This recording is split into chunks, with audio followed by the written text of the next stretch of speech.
Hey guys, welcome to the first video that I'm going to do something like this. Basically it's going to be a bit of a recap of some races I'm going to do throughout the week and through the year, I guess. I did a montage at the start of this year going basically, this is 2023, yada yada yada. And I think I just want to do a bit of a video montage of just, you know, from the start of the year to the, you know, the end of the year. And I just want to do something like that. So this is for me, but I'll still be posting on YouTube and everything else. And I'll basically tell you what happened, what I was thinking, all those type of things. I had a really good night. We finished out in a really good spot. Didn't really expect it. I knew I'd be high up in this race. I didn't think a podium was even on the cards, but it did look like that for a very long time. But yeah, we'll go through it, and yeah, so we'll start from quali, then we'll progress to the race. I think I'll just grab bits and pieces. I won't, you know, fully go through it because it'll probably take 2 hours to go through. I mean, it was 55 laps, I think, roughly, or 52. I had a spotter as well, Zach, Ray White. He ended up spotting, so you won't hear any of that, but yeah, so he just a bit of a shout out to him, being my spotter for East Coast now. We're trying something different with the team. Obviously we're trying to progress to be a better team, work together as a unit, and yeah, basically I want to improve it from that point of view. So it was a bit of a trial run, and yeah, it was really good. So yeah, anyway, we'll get to quali. We'll just watch me drive out of the pits, and basically, yeah, so at this point at the time, just getting ready really. Jake at this point, so in East Coast this season, it's just Jake and myself, no other guys in the team here. The two Zachs didn't sign up, or the other guys, so basically this is just a good little practice run before Logie, and as well with East Coast, with round 1 going to round 8, they're actually offering 2 spots up for Logie. And yeah, so right here, Jake was saying basically, I'm up with James, if you can get to me you can get a really good tow. And I was like, yep, cool. So at this point I'm just trying to make up positions and do that type of stuff. So you can see Brento Hobson just making some spots there, and I actually end up going around him. So, and I'm like, okay, where are you at? And he's like, alright, past the bus stop. So I'm trying to not be an idiot as such, but just get around these guys as quickly as possible. Passing a juice car, I think this one's another juice car. Yep, so another juice car going by. So and then we'll start the lap. So Simon Chadwick was in front of us for our first lap on qualifying. Going through the thought process, I didn't really think this was going to be good. We did put a bench lap down though. Sitting behind Simon, it just seemed like he was a bit slower in certain sectors compared to myself. And yeah, so I think he either made a mistake or I've moved around him or just kept going. But yeah, this was a pretty good lap. Like when the officials were here, this would have been a decent lap. So you can see there, like I'm off throttle, you can hear a lot of the car just being off throttle, not really having any go. So I think this would have been a 10, but I did stuff up this little chicane just because the dirty air, this car is not that fun. You can see the car was pushing a little bit out to the left side to correct.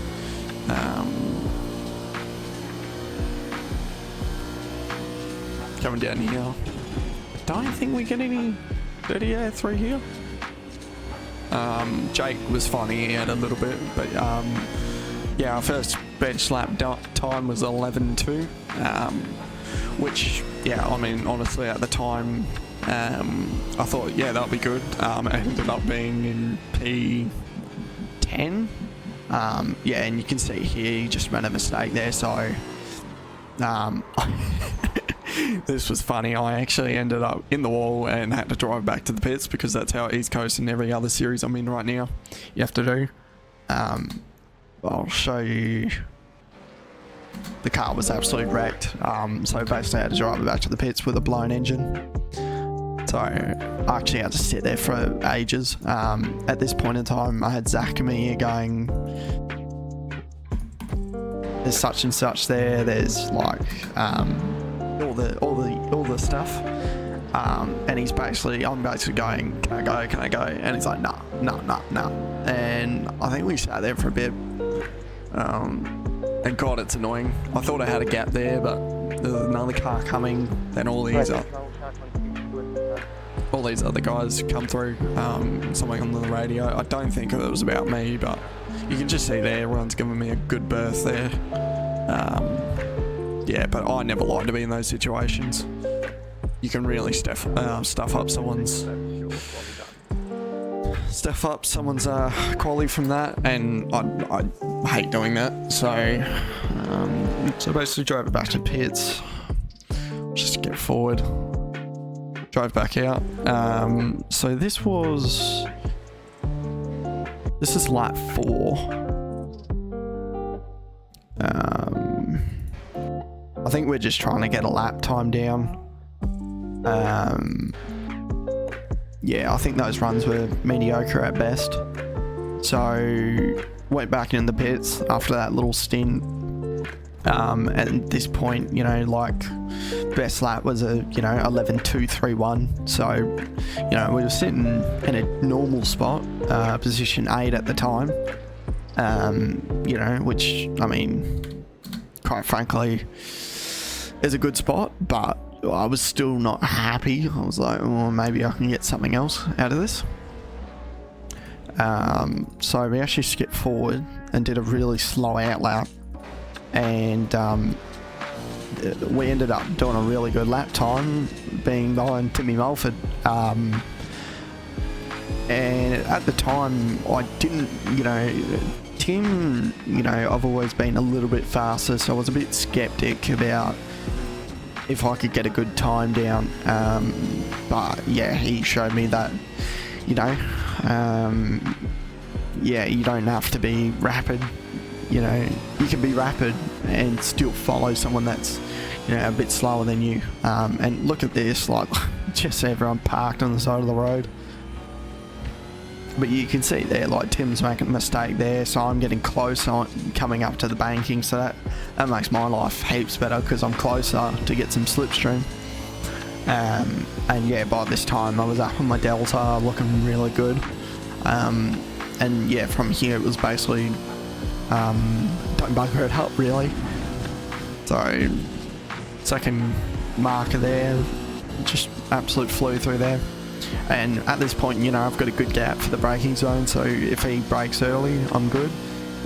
I really wanted to go deep and just, really smash it. You can see there how much I gained there, but ended up doing a 10.8, which got us in P4, which fast us by an absolute mile. Normally I'd be like, I'd just never been that close, and when that all happened, I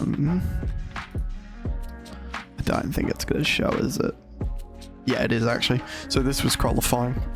James, Dylan Rudd, Sean McNamara, myself, Riley Bilson, Jordan Ross, Scott Gamble, Tom Freo, Craig Schultz, Robert Gibbs, Simon Chadwick, Jacob O'Reilly, my teammate. So, it was just such a packed field. So we moved on to the race. Let's rewind. At this point, I've never been this far up and been so close to these guys. So I had a lot of nerves really going into this. I really didn't know what to expect or anything. So yeah, I just, said to basically, I said to Zach, just let me know what's happening. and everything, and he did. And yeah, said good luck to the teammate. Jacob O'Reilly went a bit further back, and this is how the race started. So we ended up getting a mediocre launch. It was actually okay though, because the guy on the left, I think it was Riley Bilson, he actually spun the wheels so I could actually cover, and then Jordan Ross was trying to get around him. And yeah, I mean, normally, you know, my launches are really good, but it was just a bit slow. Like, it's nothing terrible. I mean, I didn't spin the back wheels, but it's just, yeah, I mean, after this result tonight, I mean, I know we're just heading into lap 1. Zach said, you know, were you happy with the results? And I said, yeah, I'm happy, but I said I can't make that many mistakes. You know, just little stuff. You just can't do it in Logi or Scops. You just can't do it. Like, you look at these 3 guys here, have so many years of experience on sim, so, you know, I need to try and gain all that, you know, time and just muscle power, you know, in the brain, just to be smart. So here we go, Sean McNamara. I actually thought he would go on the dive with Dylan Rudd here, but he actually backed out of it. I was kind of hoping he was going to go, because it was like, well, if you're going to go, I could, you know, get an opportunity out of this.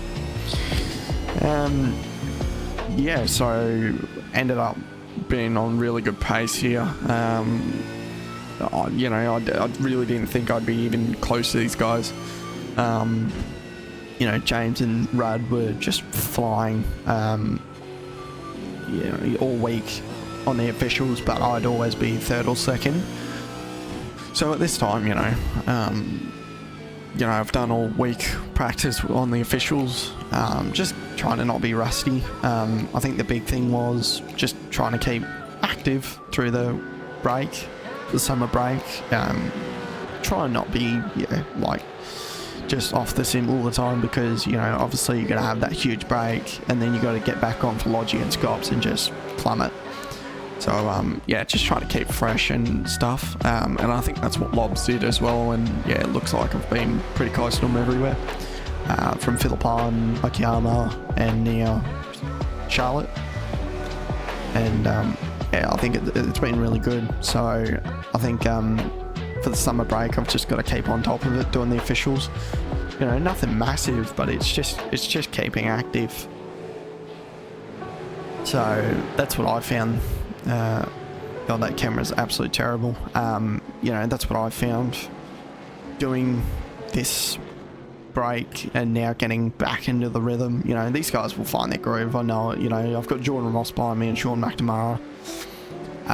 You know, just huge big guns in the series, you know, just everywhere. So to even be close to these guys is really cool. It's massive for me to be close, and yeah, I was pretty happy with this result. But like I said, like, mistakes count, and you know, these big guys will notice when you do make one, and they'll try and take that opportunity off you to get a podium, P4, P5, you know, so you've got to be on top of it. But yeah, at this point, yeah, I was pretty close to Sean. I was actually gapping Ross here. I was actually trying to save a bit of fuel here, and I said to Jake, can I save fuel? And he said, dude, just push. You don't need to, you know, save fuel, because there was 2 pit stops and it covered the fuel in those 2 stops. And I was like, oh, okay, cool. So I pretty much just pushed for a full 2 stints, which, yeah, I'm not used to. You know, I'm used to saving a bit of tyre, or, you know, something on the lines of that. But yeah, it was just cruising. You know, normally it's cruising, but yeah, here it was, yeah, full noise, no lift off throttle. But yeah, it was really good. It was it's good to see when people put their foot down. It's quite entertaining. So yeah, but anyway, basically, yeah, nothing really happened until the pit stops, which was lap 22. This was probably the biggest mistake of the whole night. You know, I was doing the officials all week, you know, doing the officials, like I said. And yeah, this pit entry was just terrible. Like, just really, like, you can see how early I backed off.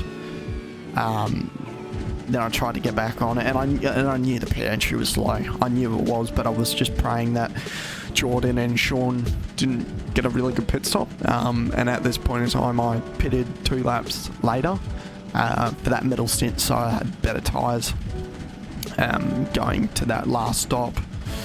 But yeah, just pulling into the bay here, P4, and we're gonna go up in the jacks. And yeah, it was really weird to race around these guys, but it was a good learning tool, you know, to learn what they're doing, how the strategies work. And you can actually see there Jordan Ross getting around me there. Oh, was it Jordan Ross? Oh, I'll just double check so I don't look like a moron. Yeah, it was Jordan Ross. He got around me and he was about 1.7 in front of me. And before the pit stop, I was about almost 2 seconds away. So that was pretty disheartening. Actually had a wobble there on cold tyres, and Sean McNamara gapped, you know, 3-4 seconds. So I lost a lot of time. So it really shows you've got to have good pit entries. You can't just be fast on track. Yeah, at this point in time, Dylan O'Shea was started at the back and was working his way up, which yeah, it's quite scary when you kind of know he's coming. But yeah, I think meanwhile there's a crash on the bottom there. I think it was Travis Hunt and a 9.5 driver down the below there. So yeah, it was pretty scary just seeing cars down there every now and then. It seemed like there was a lot of crashes with the chicane. I was talking to James Scott about this all week. You know, that chicane was just terrible. You know, like it was fun, but if you got it wrong, you got it wrong. So it was one of these tracks where you can't make a mistake. You've got to be on it 24/7. You can't really be, you can't be really 80%. You've got to be, you know, 90, 100% at all times, which is really hard to do over 52 laps. Luckily, the Series East Coast v8 supercars gave us a fast repair, so there was a little bit of a leanage there. But with this chicane coming up, you can't hit the blue curbs because if you hit it 3 times, yeah, you pretty much get a meatball flag, and they tell you to come pit. So it's one of these things where you just had to be smooth and not hit them. Because yeah, I got it through the week. James Scott got one. A lot of people did. So yeah, it was just had to stay off them. But yeah, we're just slowly catching Ross here. Nothing incredible, but just slowly pulling him in. But yeah, at this point in time, pushing but not over pushing the car. The track temp was pretty hot. It was 35 degrees. 38 degrees, and you know, we've been working on the set all week for this, you know, track, and the track conditions were so different from a lot of people's expectations. You know, everyone kind of thought 20 degrees to 27 degrees, but it ended up blowing out to 38 degrees, so it was pretty warm, but the setup was just heaps of rotation, heaps of grip. It was really nice to drive, and yeah, it was one of those things where you don't know when you're going into a race when the track temperatures are a bit different compared to what you've been practicing on. But yeah, yeah, I don't know. You've just got to deal with it if you don't have a good set. But we can see here one of the blue flag drivers just cutting the course. This race was quite interesting as well. We had about 55 drivers on track and about a 1 to 2k circuit, so it was really hard to manage the traffic without losing time or making a mistake next to that one of those drivers. But yeah, so we're just pulling in Ross here, having those fresher tyres. And yeah, at this point in time, we're still, I think we're P5, just losing 1 spot from Ross from the pit stop. And you can just see here, there's like just bits of traffic everywhere, but it just feels like you're always passing people when you're in the race. But when you watch back, you're like, oh, there's bugger all people, and it's like, no, there's heaps of people. So yeah, big field, very, very big field. I'm glad it wasn't any bigger, but yeah, we're at the walk-ins going next week, and if we get the same amount of people, it's going to be quite scary. And with this race as well, the big focus was, you know, obviously you've got the 2 tickets to get into Logie. Without doing qualifying, you're basically in. It was, you know, basically with those 2 tickets you can get in, and the main focus was just beating anyone that's not in Logie already. And, you know, we had James, Dylan Rudd, Ross, who were already in Logie. And it was basically anyone further back or behind me. It was like, you just can't get past me. And yeah, we ended up coming home and not confirmed, but they've got a Vets Championship in East Coast, and then they've got an East Coast one if you're not a Vets driver. So there's a bit of a weird thing going on there. So I can't confirm or deny what we came away with, but I'll put a what I got in this section. But yeah, it was yeah, that was the main focus, just be consistent. I mean, at this point in time, like, we're sitting P4, P5 in a very, very competent field. This was a quite interesting moment. We got some dirty air there, and yeah, had to get around this lap traffic. Yeah, I mean, dirty air is such a big thing in this car now. It's actually crazy. If you get too close, the cars will wobble. Great shots letting us go there, but you can have a look at this. Like, see how like Ross is just getting held up here on some lap traffic, and look how much I'm gaining on him. You know, I'm barely pushing the car, and I'm just there now. So yeah, and meanwhile we've got Dylan O'Shea catching us as well. But yeah, so we skip forward.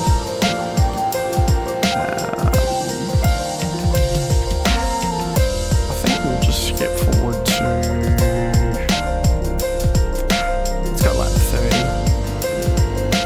So at this point in time, we're still catching Jordan Ross in the Synergy car, and I think at this point we're keeping the same gap, the tyres are hanging on, but the big factor was actually Dylan O'Shea, who was slowly catching bit by bit, and I'll tell you what, mega drive from him. I mean, seriously, he started at the back, and you know, he's around P6. You know, I can actually tell you where he started. Yeah, he started 40th, and he was up to P6 at this point in time, so huge DM. Yeah, so we're just slowly gaining. Ross and O'Shea's gaining on us. Yeah, the lap traffic was just the main key. It felt like we were doing a multi-class race, really. Like, it was just big speed difference. I think it was. Like, it was just, you had a lot of veterans guys, you had a lot of you know, very low v8 driver, you know, leagues that they've came from. You had who was in there? But yeah, but just a lot of interesting ones. But you had like guys like from Scopes, Logitech, officials, you know, a couple of guys you just seen officials all the time, who were in here. So yeah, it was a very interesting field. Like, yeah, it was. I mean, it's good that Logitech and East Coast have combined and Vets, you know, into one big group. I think that's such a win for the community. You know, bringing everyone together and being less. I mean, it's a bit political, but I mean less hard. I find, you know, we're such a, you know, I think the Sim Racing Australia is just coming closer as a group, and I think it's amazing. You know, luckily enough, I've met some really cool people. You know, I've met, you a couple of times, and you know, we're good mates, you know. And I think it's you know, I think when I first started this, I never thought I'd meet some guys like that that are just at their top of their game. So you know, hopefully everyone's just the same eventually. Like there's not like a ranking system that I find there's a lot in sim racing at the moment. So it's good to see 3 big leagues coming together and going, let's do something about it and not be so spread apart. So yeah, East Coast is the main bit at the moment. And recording on this date, we are the 9th of January, and yeah, I mean, we've still got 11 months to go, but I'm looking forward to this partnership. I mean, obviously Logitech's only in a couple of days, so yeah, I'm looking forward to it. I think it's going to be very interesting, but at the point in time now, we're just focusing on the golden ticket to get into Logitech, and obviously the pre-qualifying system as well. Jacob O'Reilly and myself will be competing in for the East Coast, and then guys like Zachary Flasbom and Zachary Ray White are going to be also competing in Logitech, and they're very, very good drivers. So yeah, very big couple of weeks to come. But anyway, we've got Dylan O'Shea catching us, and we're still keeping the same gap to Jordan Ross at the moment. And we'll actually just skip to a part that's half interesting. So Dylan O'Shea is actually gaining on us at this point in time. So here's us and the little commie. And yeah, we still passing traffic. But yeah, the one thing that was a big factor about this race was you passed a lot of traffic, but it was like you were always, there'd be always that one guy that would just do some weird stuff, and you didn't know what to do about it. Like this guy here was just very just didn't want to let you go, and this guy was so far back down in the pack, like it was just wild. So that stuff like that, it's just really annoying. And when you back it up there, I was really close to Jordan Ross there, so yeah, I think a bit annoying, for an opportunity to just get wasted. I mean, now if we go to O'Shea, like he's kissing my back bumper at this point on time, and actually we'll keep it there and just watch him drive. And you can see here, like, obviously we've been pushing to try and get up to Jordan Ross, and O'Shea's been pushing to get up to us.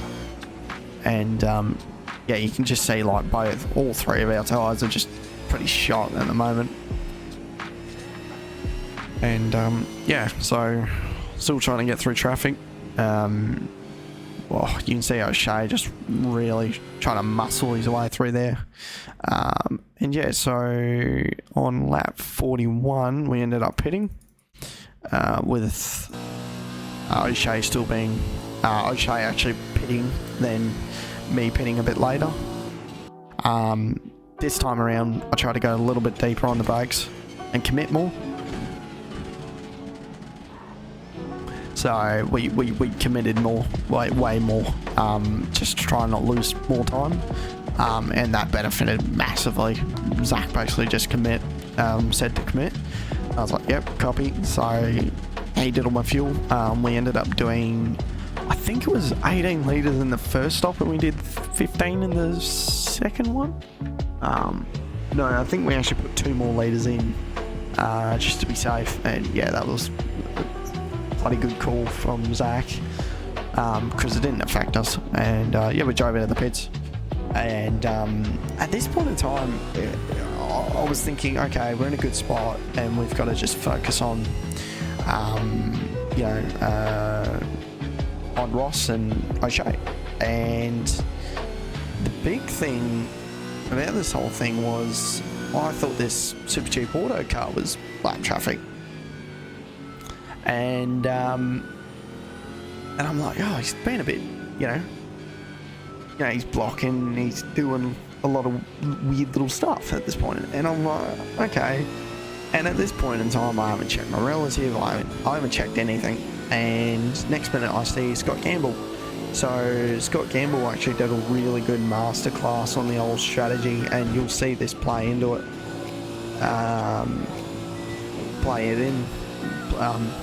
His strategy playing into the big race and the big picture.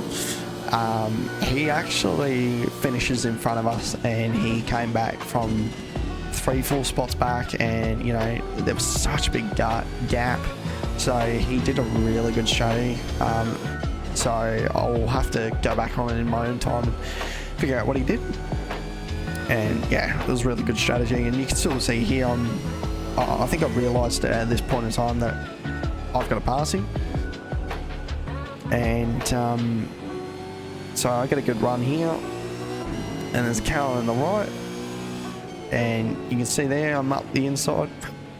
And safety car was pulled. And I was gutted. And I was trying to get Zach to lay some information in, basically into my brain, going, you know, what's going on? I said to him, and he said, you know, he's on 30 lap old tyres basically, or 20 lap tyres, and he's basically struggling. And I thought, okay, I'm on fresh tyre, you know, I should be able to get him. And because his safety car was pulled, his tyres could cool down, and that was probably the worst thing ever. You know, when they pulled this, yeah, it pretty much didn't wreck my race, but yeah, if it didn't get pulled, I probably would have passed him with ease, but it is what it is. And by the way, we gapped Jordan Ross massively. I think we gapped by 4 seconds, 5 seconds. Did a really good pit stop, and O'Shea was behind us as well. And at this point in time, we're on lap 43. So, yeah, there was only, how many laps we had to go? Yeah, like 12 at this point in time. But the safety car really messed us around here. He was pretty much going pass left, pass right. They were basically trying to find the leader, and yeah, they didn't really do too well with the safety car and everything, in my own opinion. You know, we're P4, P5, and you can see here we're basically getting, you know, we're waiting to get told what's going on, and Scott passes, then I'm waiting, and here we go. There we go. So we get told to go around, and yeah, this was just not fun. It was like, okay, now I've got to catch back up to Scott, and now we're going to drive back around. And luckily, you know, if someone underfueled or did something really magical, now would, you know, it would have benefited massively. So props to anyone that did anything huge, or you know, throw the dice basically, because it probably would have played out really well in their hands because of what's happened in this safety car. And yeah, you just had to deal with it. And the big thing was some people weren't happy that, you know, the two leaders skipped ahead and they didn't let traffic go by. So long story short, I'll let it play, but basically they didn't let the traffic go by, or the lap cars, so we had to fight through the lap cars, meanwhile fighting I think it was a 4-car battle. I think it was Scott Gamble in front of me, O'Shea behind me, and I think Jordan Ross was there too. So it was quite a battle to the end. And knowing that information, Zach telling me that Scott had older tyres, basically didn't mean nothing, and I should have saved the rears a little bit and done it that way instead of pushed as well. Yeah, because at this point in time he's got control. I don't. I've got to figure out a way to get around him, and basically how I went was just brute force, and yeah, it was just not the way. And you can see here, like, look at the lineup. So we've got Sean McNamara in P3, David Coleman in P20, 28th, 19th, 18th, 17th, 26th, 16th, 15th, 40th, 14th, 13th, 12th, 11th, and so on and forth. And I think the leaders were way up the road. I don't have them all loaded in because, let's just face it, will kill your computer. So that's all I can give for now for information. But yeah, if you were in P3, you wouldn't be happy because of what's happened. And now basically they were saying we're going to go green this lap. So we had all this lap traffic. We had to move forward. Like, you could see it there. Like, that's not with all the cars loaded in either. So it shows what kind of task we were up to.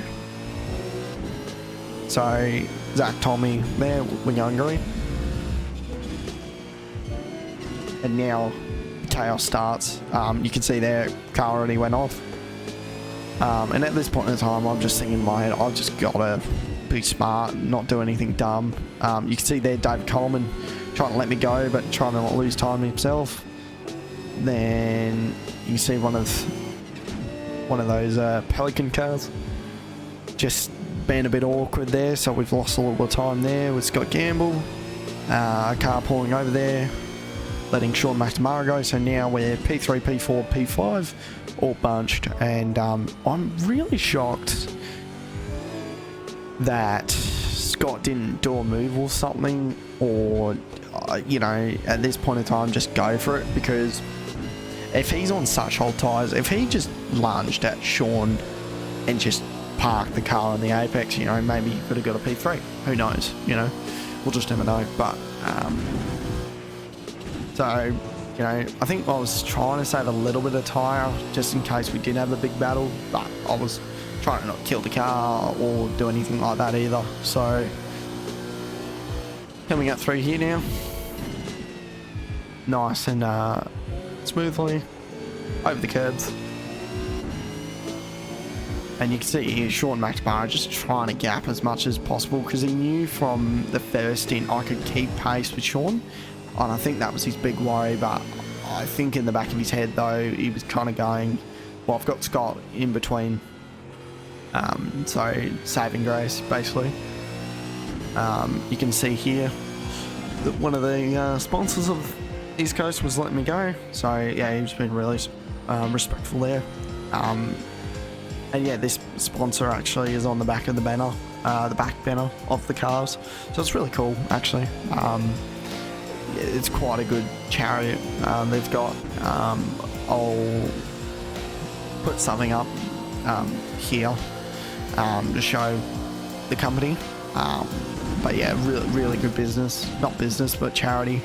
That's you can see Scott Gamble just having a wobble there, but yeah, really good charity. And yeah, they've been doing it for a while. I can remember, I think a year and a half ago, you got started kicking off. But yeah, have a look at this. Like, look at this huge bunch up. Dylan Gray and one of the Frog Elite cars just going at it, and you can just see here 3 wide. One of the Jinx cars going there. Sean McNamara staying back, and we're actually going to have contact with the wall here, and there's going to be contact there. Brendan going for a ridiculous dive in my opinion, and yeah, ended up healing Dylan Gray, but that helps for us three to just not be in the chaos. I think it was yeah, it was one of the Jinx cars. I can't remember. I think it was Aaron Gilbert. I think it is Aaron Gilbert, who was in front, so he's a pretty good driver himself, so I didn't worry about anything at this point in time. I was more worried about Scott Gamble, Jesus, yawning, and Scott Gamble, and I think it was Tom Freya. Yeah, it was Tom Freya who was behind us, not Ross anymore. I mean, Ross was so far back at this point. I mean, he actually... oh yeah, and then we've got Dylan O'Shea behind us. Absolute right on the back bumper. But yeah, Jordan Ross finished...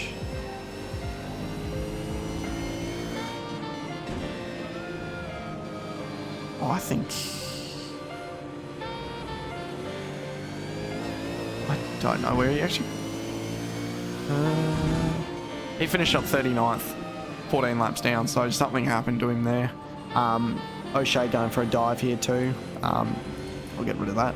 Yeah, O'Shea went for a dive there. I just let him go, honestly, because he's a pretty aggressive driver, so I thought maybe he can do something, but yeah, he caught up to the back of him and something happened to his car or something. I think from Zach's information at the time that he blew an engine, which is a bit early to say that now, but you can see he is slowing down. You know, he was just right on the back of Scott Gamble, and now he's slowing up a little bit. And yeah, he ended up pulling over, so something happened. He either got a black flag. I think he got a black flag for damage. I'd say that's probably what it is. Yeah, you can see he's... Yeah, he blew an engine. So he blew the engine, and that was it. So Dylan O'Shea was out, and then we had to worry about Tom Freer behind us now. So another big driver in the community. So now it's more, okay, what can we do with Tom? And now I've got to catch back up to, you know, Scott. So yeah, we're pretty much in the same spot. And I think if I didn't let O'Shea go, he was eventually going to do a dive or something like that. But at the same time, I kind of think in the back of my head, like, if he just sat there, I probably would have passed Scott by now. But who knows what would happen. But yeah, basically, we're on lap 52 at the point of the time. And, you know, we've only got 3 laps to really do something. Oh, well, 2 after this line. So it was pretty much like, well, we've just got to push now. And yeah, like, Scott was struggling on the tyres. He was really, you know, not fast at all. And yeah, we couldn't really do much. I mean, you know, my tyres were kind of cooked. We had a look here. I thought he would back out, but he sat there. So, I mean, he didn't really care. Quite frankly, if I was there, I would have backed out, but he just did not care. So, respect to him. Car on the apron there. I think that was Brentano Hobbo on the apron there. So we just having a wobble there too.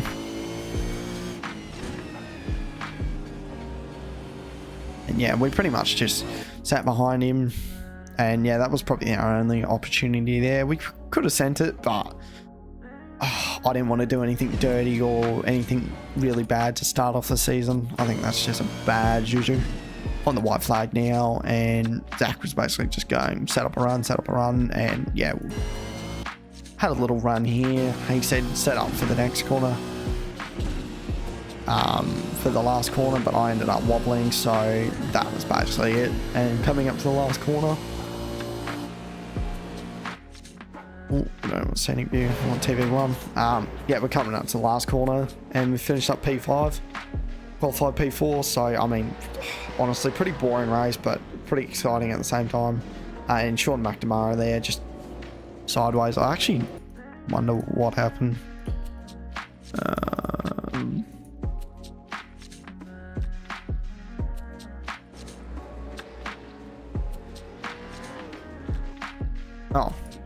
Timmy Mulford actually. I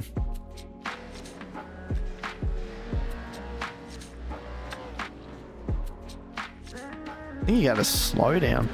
He must have had a slowdown. But yeah, Sean was obviously there, so we had to dodge him. But yeah, yeah, pretty interesting race. I mean, good result for Jake as well in the back. You know, he made up some positions. When I say in the back, I don't mean that offensively. Yeah, he started 12th and finished 8th. So yeah, it was a really good result for the team. 5th and 8th. I mean, I don't think you can ask much better than that. I think I think we're probably second or third team at a good result. 9-5 had a pretty good result. Sean and Riley Bilson, I mean, 3rd and 6th.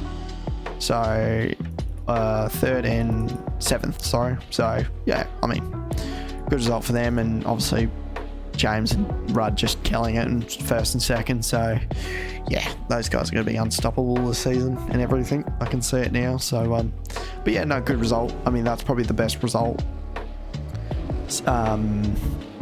Best result, really. Full stop. I mean, yeah, very high caliber race, and yeah, I mean, first league as well race back for 2024. So this will be yeah, 2024 round 1, and yeah, a good way to kick off the year. I mean, a P5 I'll take any day of the week. I mean, a podium would have been really good, but I think that's yeah, a little bit out of reach.